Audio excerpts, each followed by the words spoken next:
جب ان سے یہ پوچھا گیا کہ آپ کے اوپر یہ الزام ہے کہ نومبر 2017 میں ٹی ایل پی کو اسلام آباد بھجوانے والے آپ تھے، تو انہوں نے اس بات کا اعتراف کیا. انہوں نے کہا کہ یہ اعتراض درست ہے. انہوں نے یہ بتایا کہ قومی اسمبلی نے اکتوبر 2017 میں الیکشن ترمیمی بل پاس کیا تھا. اس میں امیدوار کے فارم میں تبدیلی کی گئی، جو ختم نبوت کی شک ہے وہ اڑا دی گئی تھی. اور اس نے اور جو ہے وہ اس حوالے سے رانا ثناء اللہ نے یہ بتایا کہ میں کچھ ایسی چیزیں آپ کے سامنے رکھ رہا ہوں جو ابھی تک سامنے نہیں آئیں. ٹی ایل پی نے الیکشن ترمیمی بل کے حوالے کے خلاف جب احتجاج شروع کیا، حکومت پر جو ہے وہ دباؤ آیا اور وزیراعظم شاہد خاقان عباسی نے راجہ ظفر اللہ کی سربراہی میں ایک تحقیقاتی کمیٹی بنائی کہ کیسے یہ سارا معاملہ ہوا ہے.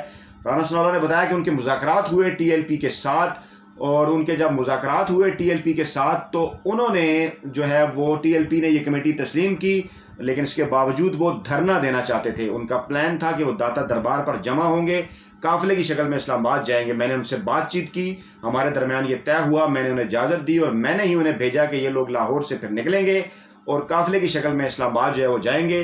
ان سے بات چیت ہوئی، طے ہوا سارا معاملہ، اور یہ بھی ہوا کہ جب یہ اسلام آباد پہنچیں گے تو راجہ ظفر الحق جو ہے وہ اپنی رپورٹ جاری کریں گے. یہ میں پوائنٹس بتا رہا ہوں آپ کو، میں وہ سارا ریڈ نہیں کر رہا، اس کے پوائنٹس میں آپ کو بتا رہا ہوں کہ وہ وہاں سے نکلیں گے تو اس کے بعد راجہ ظفر الحق اپنی رپورٹ جاری کریں گے اور تقریر کر کے وہ منتشر ہو جائیں گے، اور اسی دوران جو ہے وہ پھر راجہ ظفر اللہ اپنی رپورٹ بھی جاری کریں گے.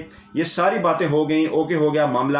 اور پھر انہوں نے اس بات کو تسلیم کیا کہ انہوں نے ٹی ایل پی کو لاہور سے اسلام آباد جانے کی اجازت دے دی. یہ لوگ 6 نومبر کو جو ہے وہ داتا دربار سے روانہ ہوئے. 7 نومبر 2017 کو ٹی ایل پی جو ہے وہ فیض آباد پہنچ گئی، اور فیض آباد دھرنا بڑا مشہور دھرنا ہے. اس کے اوپر مزید ویڈیوز بھی کرنی پڑیں گی، سیریز کرنی پڑے گی، آگے بھی بات کرنی پڑے گی. ایک اور ویڈیو میں بھی آپ کو میں مزید انکشافات آپ کے سامنے رکھوں گا، کیونکہ یہ ایک بہت بڑی خبر ہے، اب تک کی سب سے بڑی خبر ہے. ایک بڑا اعتراف ہے نواز شریف کی اور شریف مافیا کی جو منافقت زدہ سیاست ہے وہ دھڑام سے نیچے گر گئی ہے. ان کا جو بیانیہ تھا گزشتہ 4-5 برسوں کا، اس پر حملہ کر دیا رانا ثناء اللہ نے، اور اس کی وجوہات بھی جلد سامنے آنے والی ہیں کہ یہ حملہ کیوں کیا گیا رانا ثناء اللہ کی جانب سے.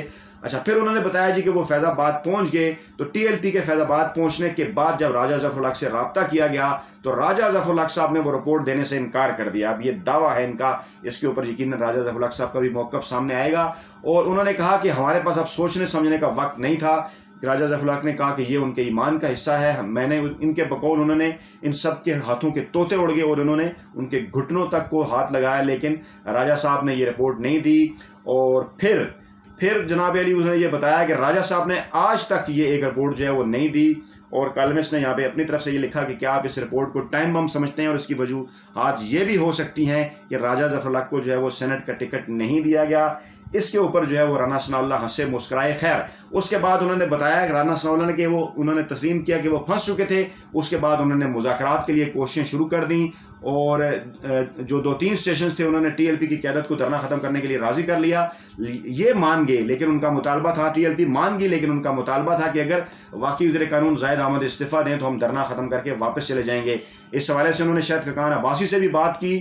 احسن اقبال وزیر داخلہ، وزیر ریلوے خواجہ سعد رفیق اور وزیر قانون زاہد حامد کو پنجاب ہاؤس میں رانا ثناء اللہ کے پاس بھجوایا گیا. وہاں پر بات ہوئی، لیکن احسن اقبال جو ہے وہ خاموش رہے. جب صورتحال سامنے رکھی، زاہد حامد بھی راضی ہو گئے استعفیٰ دینے کے لیے، شاہد خاقان عباسی بھی جو ہے وہ خاموش رہے. لیکن خواجہ سعد رفیق نے کہا کہ اگر ہم بلیک میل ہو گئے تو آگے بھی بلیک میل ہوتے رہیں گے.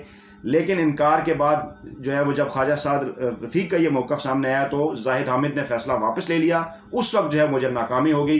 لیکن اس کے بعد بہرحال جب یہ معاملہ آگے چلا تو اس کے بعد جو ہے وہ جب اس کا نتیجہ یہی نکلا کہ زاہد حامد صاحب کو اس سارے معاملے کے اوپر جو ہے وہ ریزائن کرنا پڑا تھا. اور اس کے بعد پھر اسٹیبلشمنٹ نے بھی ان کے ساتھ مذاکرات کیے تھے، اور یہ بھی بتایا گیا تھا اس وقت، ہمارے ذرائع نے اس وقت بھی کنفرم کیا تھا اور اب بھی ذرائع یہی بتاتے ہیں کہ حکومت کے کہنے کے اوپر جو ہے وہ پاکستانی اسٹیبلشمنٹ اور فوجی قیادت جو ہے وہ آگے آئی تھی، اور انہوں نے جو ہے وہ ان کے ساتھ مذاکرات کر کے ان کو گھر بھجوایا تھا، اور الٹا بعد میں ان کے اوپر جو ہے وہ الزامات لگنا شروع ہو گئے. یہ ہیں وہ تمام تر حقائق، یہ ہیں وہ تمام تر تفصیلات، جس کے بعد نواز لیگ کا جو تمام تر بیانیہ ہے جو انہوں نے گزشتہ 4-5 برسوں سے ٹی ایل پی کے حوالے سے بنا رکھا تھا، اسٹیبلشمنٹ کے اوپر الزامات لگاتے تھے، وہ دھڑام سے جو ہے وہ گر گیا ہے. رانا ثناء اللہ کے اس خوفناک انکشاف نے ایک طرح کے مسلم لیگ کی جو سیاست کی جو جڑیں ہیں ان کو ایک طرح سے کاٹ کر رکھ دیا ہے، مزید کھوکھلی کر دی. اور اب بھی جو لوگ مسلم لیگ نواز کی اس منافقت زدہ پالیسی پر جو ہے وہ یقین رکھتے ہیں،